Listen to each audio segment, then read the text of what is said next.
গাংনীবাসী, আপনারা অ্যাডভোকেট শাকিল ভাইকে হাতকে শক্তিশালী করেন, উনাকে সমর্থন দিয়ে এনসিপিকে শক্তিশালী করেন। আমরা এনসিপি সংস্কারে এবং সংসদে আমরা বাংলাদেশের ইতিবাচক পরিবর্তন করব। এনসিপি কোনো ভুল করছে, এনসিপি বাংলাদেশের বিপক্ষে অবস্থান নিয়েছে, তাহলে আপনারা এনসিপি কে মাথা থেকে চিরে ফেলে দিতে দুইবার ভাববেন না।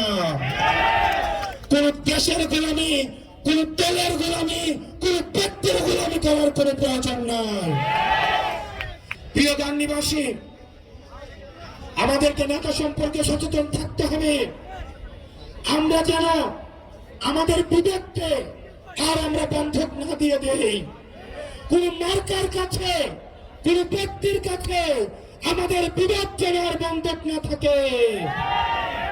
আমরা নেতৃত্ব নির্বাচন করব যোগ্যতা দেখে, কে কত বেশি জনপ্রিয়, জনগণের কাছে যাচ্ছে, জনগণের ভাষা বুঝে, জনগণের সমস্যা বুঝে, কতটা বাংলাদেশকে ধারণ করে, কতটা আপনাদেরকে ধারণ করে, আমরা তাদেরকেই নেতা নির্বাচন করব।